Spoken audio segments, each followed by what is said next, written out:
Praise the lord. ప్రభు అయిన యేసుక్రీస్తు నామములో మీ అందరికీ హోసన్నా మినిస్ట్రీస్ తరపున హృదయపూర్వకమైన వందనాలు తెలియపరుస్తున్నాను. ప్రభు మిమ్మల్ని ఆశీర్వదించి దీవించునుగాక. విశేషమైన కృప నా దేవుడు సమృద్ధిగా మీకు అనుగ్రహించునుగాక. పరిశుద్ధ గ్రంథంలో నుంచి ఈ పూట యోబు గ్రంథం 13వ అధ్యాయం 5వ వాక్యంలోని మాటలు నేను చదువుతాను, జాగ్రత్తగా వినండి. మీరు కేవలము మౌనముగా నుండుట మేలు, అది మీకు జ్ఞానమని ఎంచబడును. ప్రియ సహోదరులారా, చూడండి, ఇక్కడ మౌనముగా ఉండుట మనకు మేలు అనే మాట ఈ పూట మనం ధ్యానిస్తే చాలా ఆశీర్వాదకరమైన అనుభవంగా ఈ మాటలు మనకు నిలుస్తాయి. వాస్తవంగా చాలా కష్టతరమైన అనుభవమే అయినప్పటికీ మౌనములో ఎంతో దీవెన దాగి ఉందండి. కొన్ని సందర్భాలలో మనకై మనమే ఒక నిర్ణయానికి వచ్చేస్తాము, ముందుకు వెళ్ళిపోతుంటాము. కానీ యోచించి ఆలోచించి జ్ఞానంతో వివేకంతో అడుగులు వేసి కాస్త మౌనముగా ఉండవలసిన సందర్భాలలో ఆ మౌన స్థితిని గనక మనం అనుభవించగలిగితే, ప్రత్యక్షపరచగలిగితే ఎంతో మన ఊహకు మించిన ఘన కార్యాలు, గొప్ప కార్యాలు అందులో మనం అనుభవించగలుగుతామండి. కానీ మనం కొన్ని సందర్భాలలో ఉద్రేకాలకు పాల్పడి అనవసరమైనటువంటి కార్యక్రమాలలో తనమనుకలై మనం దైవ దీవెనకు మనం దూరం కూడా అయిపోతూ ఉంటాము.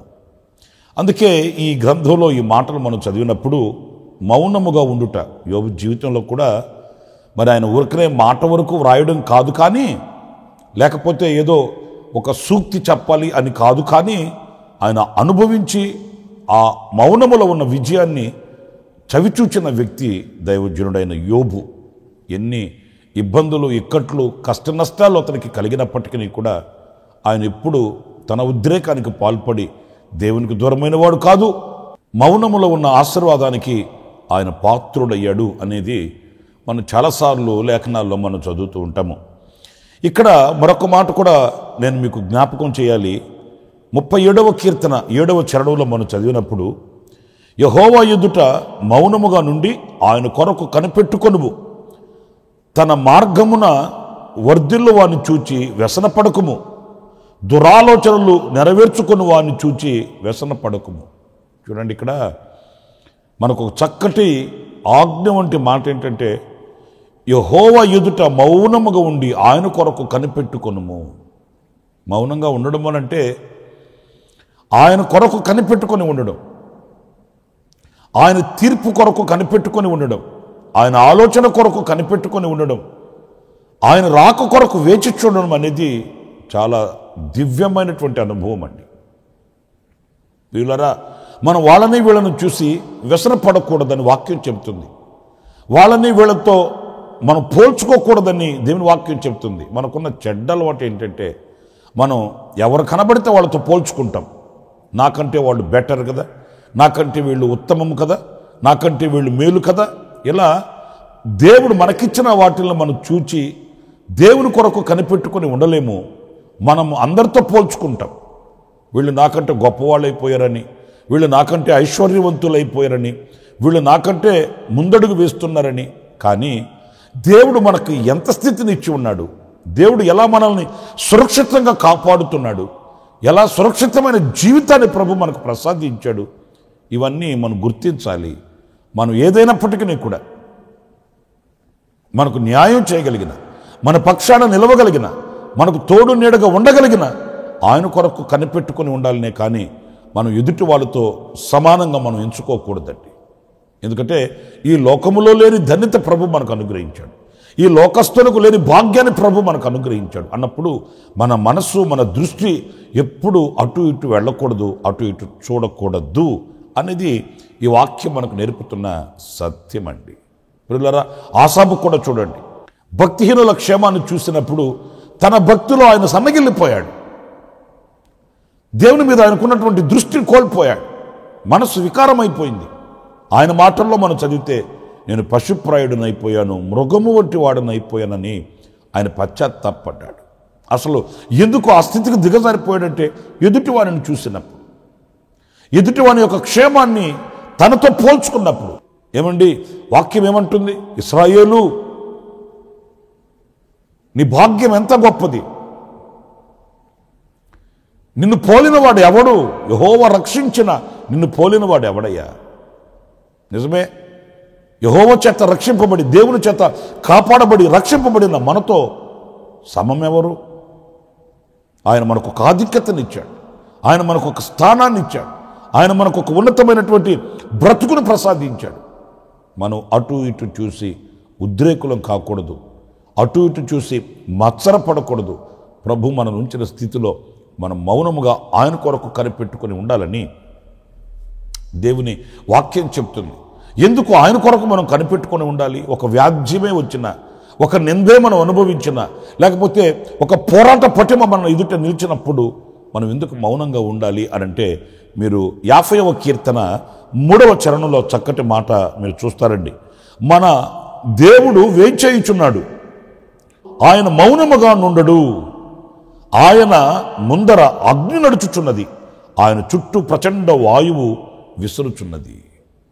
మనం మౌనంగా ఉంటే ఆయన కార్యాన్ని ప్రారంభిస్తాడు.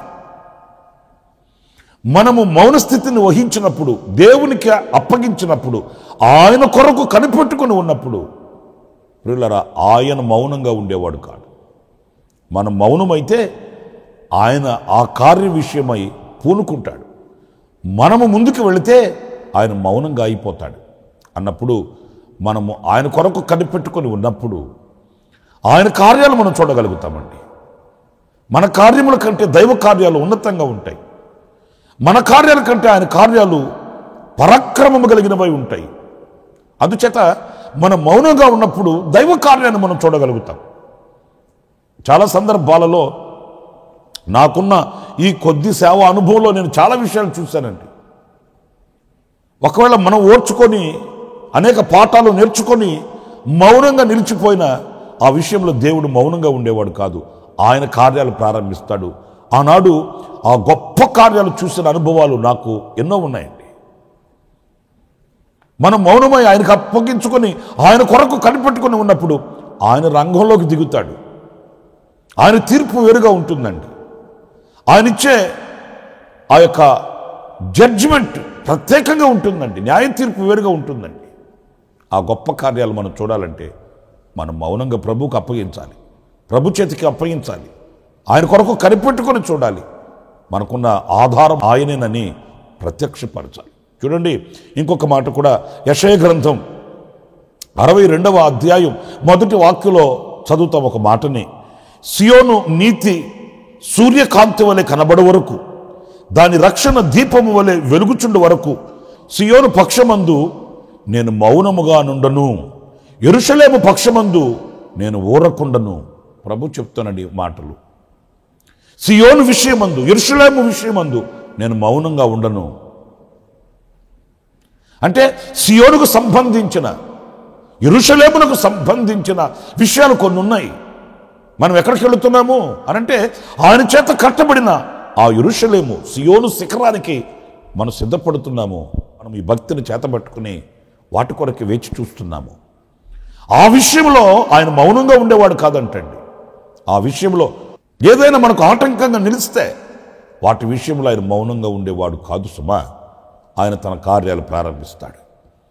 ఈ సియోను విషయం అందే కానీ, యెరూషలేము విషయం అందే కానీ ఆయన రోషము పూనుకొనిన వాడట. ప్రియులారా, ఆయనను ఎదిరించగలిగిన శక్తి ఎవరికి ఉందండి? ఆయనకి ఎదురు చెప్పగలిగిన నాథుడు ఎవరున్నాడండి? ఈ భూమి ఆయనది, ఈ సృష్టి ఆయనది, ఈ సృష్టికి కారణ జన్ముడు ఆయన, నిర్మాణకుడు ఆయన. ఆయన చేతిలో ఉన్న వారం మనమంతము. గనుక ఆయన మౌనంగా ఉన్నాడు, ఆయన కార్యాలు చేస్తాడు. ఆ కార్యముల కొరకై మనం వేచి చూడాలి. కొన్ని సందర్భాలలో మన చిన్న చిన్న వ్యాపారాలలో, ఉద్యోగాలలో కొన్ని ఆటుపోటులు మనకు ఎదురైనప్పుడు మనం దేవునికి అప్పగించుకోవాలి. దేవుని సన్నిధిలో మనం ఆయనకి మొరపెట్టుకోవాలి, ఆయనకు చెప్పుకోవాలి. మన దేవుడు ఆయన కార్యములు పూనుకుంటాడు. ఇంకొక మాట పరిశుద్ధ గ్రంథంలో మనం చదువుతామండి. 62వ కీర్తన 5వ వాక్యంలో మనం గమనించినప్పుడు, నా ప్రాణమా దేవుని నమ్ముకొని మౌనముగా నుండుము, ఆయన వలననే నాకు రక్షణ కలుగుచున్నది. చూడండి, ఆయనను నమ్ముకొని మనం మౌనంగా ఉంటే ఆయన వలన మనకు రక్షణ కలుగుతుందట. అంటే ఆయన ఆ రక్షణ కార్యాన్ని చేసి చూపిస్తాడు. అందుకే కీర్తనకారుడు తన ప్రాణంతో చెప్తాడు, నువ్వు తొందరపడకు. ఎందుకు కృంగిపోతున్నావు? ఎందుకు తొందరపడుతున్నావు? నువ్వు మౌనంగా ఉండు. యెహోవా వలన మనకు రక్షణ కలుగుతుంది. రక్షణ ఆయన చూపిస్తాడు, రక్షణ ఆయన కలుగు చేస్తాడు. మీరు ఇశ్రాయేలీల చరిత్రలో చూడండి, ఎర్ర సముద్రం ఎదురొచ్చినప్పుడు వాళ్ళంతా కృంగిపోయారు, అధైర్యపడిపోయారు. అప్పుడు దైవజనుడైన మోషే ఒక మాట అన్నాడు, ఈరోజు మీరు చూస్తున్న ఈ శత్రువుల్ని రేపటి రోజు మీరు చూడరు. మీరు ఊరక నిలుచుండి యెహోవా రక్షణను చూడండి, మీరేం కంగారు పడద్దు. ఈ రోజున విజృంభిస్తున్నటువంటి ఈ శత్రువులు, ఈ రోజున కంకణం కట్టి కాలు దిగుతున్న ఈ కఠినాత్ములను రాబోయే దినములలో రేపటి రోజున మీరు చూడరు. మీరు ఊరకుండి చూడండి. దైవజనుడు ప్రవచన రీతిగా మాట్లాడాడు, ఆ రీతిగానే జరిగింది. ఇశ్రాయేలీయులను తరుముతున్న ఐగుప్తీయులు సంబరపడ్డారు. అయిపోయింది, ఇక ఇశ్రాయేలీయుల సంగతి మన చేతికి దొరికిపోయారు, వాళ్ళని ఇక్కడే మట్టిచ్చేసేస్తాం మేము అన్నట్లుగా విరుచుకుపడ్డారు. కానీ దైవజనుడు చెప్పినట్లుగానే ఆ మరుసటి రోజుకి ఒక్కరు లేరు, రథాలతో కూడా మునిగిపోయాయి. రథాలు, రౌతులు, గుర్రాలు జలసమాధిగా మార్చబడిపోయాయి. ప్రియులారా, ప్రకృతి దేవుని చేతిలో ఆయుధమండి. ఆయనకి సాటి అనేది ఏముంది? ఆయనకి ఎదురుగా నిలవగలిగినది ఏమున్నది? ఆయనతో పోరాట పటిమలో దిగగలిగిన ఆయుధాలు ఏమున్నాయండి? సృష్టి అంతయు ఆయనదైనప్పుడు, ఈ సృష్టి ఆయన చేతిలో ఆయుధమైనప్పుడు ఏం చేయలేవు. గనుక ఇశ్రాయేలీలతో దైవజనుడు చెప్పాడు, మీరు మౌనంగా ఉండి యెహోవా రక్షణను మీరు చూడండి. ఆనాడు ఎర్ర సముద్రం దాటి అవతలకి వెళ్ళిన తర్వాత ఇశ్రాయేలుకి ఎంత సంభ్రమం అనిపించిందో. గిలక తప్పెట్ల చేత పట్టుకుని ప్రభువుని స్తుతించడం ప్రారంభించారు. అవును, మనం మౌనంగా ఉంటే స్తుతి మన నోట నిలుస్తుంది. ఎన్నడూ మనము ఆయన స్తుతించుకుంటూ, ప్రభువుని ఆరాధించుకుంటూ ఆయన కార్యములను వివరించే వ్యక్తులుగా మనం మార్చబడతామనే విషయాన్ని మనం గుర్తుంచుకోవాలి. మీరు యెషయా గ్రంథం 53వ అధ్యాయం 7వ వాక్యంలో చక్కటి మాట ఉంది. ఆ మాట చదివి నేను ముగిస్తాను. అదేంటంటే, అతడు దౌర్జన్యము నొందెను, బాధింపబడినను అతడు నోరు తెరవలేదు. వదకు తేబడు గొర్రె పిల్లయు బొచ్చు కత్తిరించువాని ఎదుట గొర్రెయు మౌనముగా ఉండినట్లు అతడు నోరు తెరవలేదు. మన ప్రభు అయిన యేసుక్రీస్తుని గురించి మాటలు మనం చదువుతామండి. అతడు దౌర్జన్యము నొందిన వాడై, ఆయన బాధింపబడి ఆయన నోరు తెరవలేదంటండి. దౌర్జన్యం, దౌర్జన్యం అంటే ఏంటి? న్యాయ అన్యాయాలు ఉండవండి. ఒకవేళ మన పక్షాన న్యాయమే ఉన్నా పట్టించుకోరండి. వాళ్ళు చేయాలనుకున్నది చేస్తారు, వాళ్ళు చెప్పాలనుకున్నది చెప్తారు, వాళ్ళు ఏం ప్రతీకారం చేయాలనుకున్నారో, ఏ కార్యం చేయాలనుకున్నారో అది చేసేస్తారు.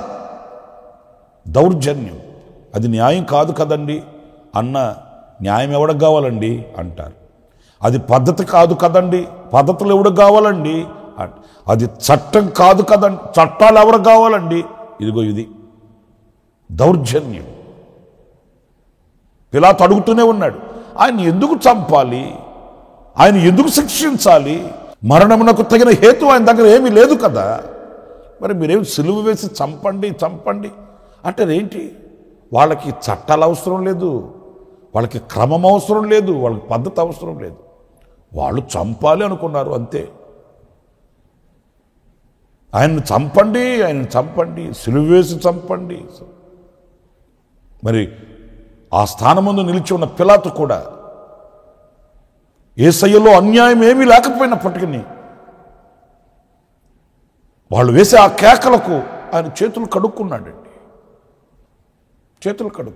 అయినప్పటికీ ప్రియులారా, వాక్యం ఏం చెప్తుంది?